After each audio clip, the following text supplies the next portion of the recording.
ഇത് മുഹമ്മദ് ഹൈസിൻ. ഞാൻ നാദിയ, എൻ്റെ മദറാണ്. അവന് പ്രൊപ്യോണിക് അസിഡിമ എന്ന് പറഞ്ഞ റെയർ ഡിസീസാണ്. അവനിപ്പോൾ ട്രാൻസ്പ്ലാന്റ് കഴിഞ്ഞു. ജനിച്ചൊരു 12 ദിവസമായപ്പോഴത്തേക്കാണ് ഡിസീസ് നമ്മൾ അറിഞ്ഞു തുടങ്ങിയത്. അപ്പോൾ നമ്മൾ ഡയറക്റ്റ് നേരെ കിംസിലോട്ടാണ് വന്നത്. അപ്പോൾ നമുക്ക് NICU ടീംസായ നവീൻ ജെയിൻ സാറും ഫെമിന മേഡമൊക്കെയാണ് നമുക്ക് ഇവനെ ജീവിതത്തിലേക്ക് തിരിച്ചു കൊണ്ടുവന്നത്. പിന്നെ ഒരുപാട് ക്രൈസിസും കാര്യങ്ങളും, കൊറോണ, ഡെങ്കു, അങ്ങനെ കുറേ ക്രൈസിസ് കാര്യങ്ങൾ, അമോണിയായിട്ടും കോമ സ്റ്റേജിലൊക്കെ ഒരുപാട് വന്നിട്ടുണ്ട്. അപ്പോൾ നമുക്ക് ഹെൽപ്പായിട്ട് നിന്നത് Prameela madam, Shijukumar sir, Neethu madam, അങ്ങനെ NICU PICU ടീംസ് എല്ലാവരും സപ്പോർട്ടായിരുന്നു. പിന്നെ അത് കഴിഞ്ഞിട്ട് ഇവന് ലൈഫ് നമുക്ക് കിട്ടത്തില്ല എന്ന് പറഞ്ഞപ്പോഴത്തേക്കാണ് നമുക്ക് മുന്നിലേക്ക് ഷബീർ അലി സാറും മനു മാഡവും സിറാസ് സാറൊക്കെ വന്നിട്ടുള്ളത്. അങ്ങനെ അവരുടെ നിർദ്ദേശത്തോടെ നമ്മൾ ലിവർ ട്രാൻസ്പ്ലാന്റ് ചെയ്തു. മുന്നേ ഒരുപാട് ക്രൈസിസ്, ശരിക്കും എല്ലാ മാസവും ഹോസ്പിറ്റൽ അഡ്മിഷനും, ഡെങ്കു, കൊറോണ, അങ്ങനെ പല അമോണിയ ഹൈ ആയിട്ട് വോമിറ്റിങ്, അങ്ങനെ കുറേ ഡയാലിസിസൊക്കെ ഒരുപാട് ചെയ്യേണ്ടി വന്നിട്ടുണ്ട്. വെന്റിലേഷനിലായിട്ടുണ്ട്. അങ്ങനെയാണ് നമ്മൾ ലിവർ ട്രാൻസ്പ്ലാന്റ് ചെയ്തത്. ലിവർ ട്രാൻസ്പ്ലാന്റ് ചെയ്തു. ഇപ്പോൾ 2 മാസത്തിൽ കൂടുതലായി ചെയ്തിട്ട് ഇപ്പോൾ അവൻ ഓക്കെയാണ്.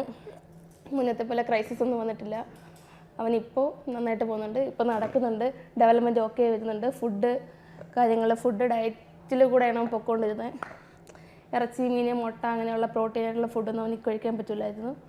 ഇപ്പോൾ അവന് ഇതെല്ലാം കഴിക്കുന്നുണ്ട്. അപ്പോൾ ഇപ്പോൾ ഓക്കെയാണ്, ഹാപ്പി ആയിട്ടിരിക്കുന്നു. ഹലോ, നമസ്കാരം. ഞാൻ ഡോക്ടർ അനു കെ വാസു.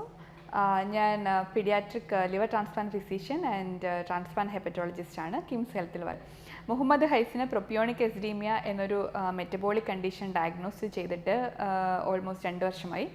കുഞ്ഞ് ജനിച്ച ഉടനെ മെറ്റബോളിക് ക്രൈസിസ് എന്നൊരു കണ്ടീഷൻ വരികയും, അതായത് ഡ്രൗസിനസ്, ഹൈപ്പോഗ്ലൈസീമിയ, അതുപോലെ തന്നെ മൾട്ടിപ്പിൾ ടൈം സീഷേഴ്സ് വരികയും ആൻഡ് വെന്റിലേറ്ററിൽ ആവുകയും, അതോടൊപ്പം തന്നെ കുഞ്ഞിന് ഡയാലിസിസ് വേണ്ടി വരികയും ചെയ്യുന്ന ഒരു കണ്ടീഷനാണ് പ്രൊപ്പിയോണിക് അസിഡീമിയ.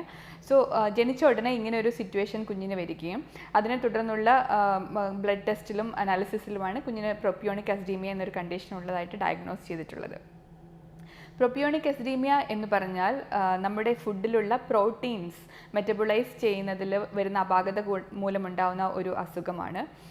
ഇതിനെ സംബന്ധിച്ച് നമ്മുടെ ബ്രെയിനിൽ അല്ലെങ്കിൽ നമ്മുടെ ബോഡിയിൽ കുറച്ച് ടോക്സിക് പ്രോഡക്ട്സ് ഉണ്ടാവുകയും, അതുപോലെ തന്നെ അമോണിയ എന്ന് പറയുന്ന ഒരു കെമിക്കലിൻ്റെ അംശം അമിതമായി ഉയരുകയും ചെയ്യുന്ന ഒരു കണ്ടീഷനാണ് പ്രൊപ്പിയോണിക് അസിഡീമിയ. ഇത് കാരണം ശരീരത്തിലെ പല അവയവങ്ങൾക്കും, ഇൻക്ലൂഡിങ് ബ്രെയിൻ അല്ലെങ്കിൽ ഹാർട്ട് തുടങ്ങിയ അവയവങ്ങൾക്ക് ബാധിപ്പ് വരികയും അവയുടെ പ്രവർത്തനങ്ങൾക്ക് പ്രശ്നം വരികയും ചെയ്യുന്ന ഒരു കണ്ടീഷനാണ് പ്രൊപ്പിയോണിക് അസിഡീമിയ.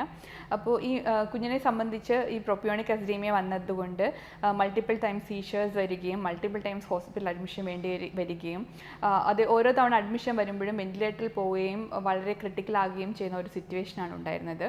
അപ്പോൾ ഇതിൻ്റെ പ്രോപ്പർ മെഡിക്കൽ ട്രീറ്റ്മെൻറ്റ് എന്ന് പറഞ്ഞാൽ കുഞ്ഞിന് നോർമൽ ഫുഡ്, അതായത് പ്രോട്ടീൻ കണ്ടൻസ് ഉള്ള നോർമൽ ഫുഡ് എടുക്കാൻ സാധിക്കാതിരിക്കുകയും പ്രോട്ടീൻ വളരെയധികം റെസ്ട്രിക്റ്റ് ചെയ്ത് പ്രോട്ടീൻ ഫ്രീ ആയിട്ടുള്ള മറ്റ് ഫുഡ് എടുക്കുകയും ചെയ്താണ് മെഡിക്കലായിട്ട് മാനേജ് ചെയ്യുന്നത്.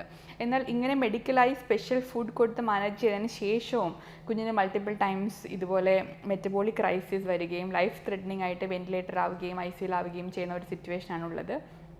അപ്പോൾ ഓരോ 2 ആഴ്ചയിലൊരിക്കലും കുഞ്ഞ് ഇതുപോലെ മെറ്റബോളിക് ക്രൈസിസ് ആയിട്ട് നമ്മുടെ ഹോസ്പിറ്റലിൽ അഡ്മിറ്റ് ചെയ്തുകൊണ്ടിരിക്കുകയാണ് ചെയ്തിട്ടുള്ളത്. അപ്പോൾ ഇങ്ങനെയുള്ള ഒരു അവസ്ഥയിൽ ലിവർ ട്രാൻസ്പ്ലാന്റേഷൻ മാത്രമാണ് പിന്നീട് ഒരു ട്രീറ്റ്മെൻറ്റ് ഓപ്ഷൻസ് ആയിട്ട് പ്രൊപ്പിയോണിക് അസിഡീമിയയിൽ അവൈലബിൾ ആയിട്ടുള്ളത്. അപ്പോൾ മുഹമ്മദ് ഹൈസിൻ ഇതുപോലെ ബ്രെയിൻ ഇഷ്യൂസ് ഉള്ളതുകൊണ്ടും ഡെവലപ്മെൻറ്റൽ ഡിലേ ഉള്ളതുകൊണ്ടും മൾട്ടിപ്പിൾ മെറ്റബോളിക് ക്രൈസിസ് വരുന്നതുകൊണ്ടും ട്രാൻസ്പ്ലാന്റേഷൻ ചെയ്യുകയുണ്ടായി. നമ്മുടെ കിംസ് ഹെൽത്ത് ഹോസ്പിറ്റലിൽ വളരെ സക്സസ്ഫുള്ളായി ട്രാൻസ്പ്ലാന്റേഷൻ കഴിഞ്ഞ് കുഞ്ഞ് ഡിസ്ചാർജ് ചെയ്തു. ഡിസ്ചാർജിന് ശേഷം കുഞ്ഞിൻ്റെ ആക്ടിവിറ്റീസ് വളരെയധികം ഇമ്പ്രൂവ്മെൻറ്റ് ചെയ്തു. He is very bright and he's picking up his development and the most important thing is he is enjoying his normal food every day. ഇപ്പോൾ അവൻ ഹാപ്പി ആയിട്ട് നിൽക്കുകയാണ്. പ്രത്യേകിച്ച് ഞങ്ങൾക്ക് താങ്ക്സ് പറയാനുള്ള അനുമാടത്തോടും Shabeer Ali sir, Siras Ali sir, Prameela madam, Shijukumar sir, Naveen sir, Febina madam, അങ്ങനെ ഒരുപാട് ഡോക്ടേഴ്സ് ഉണ്ട്.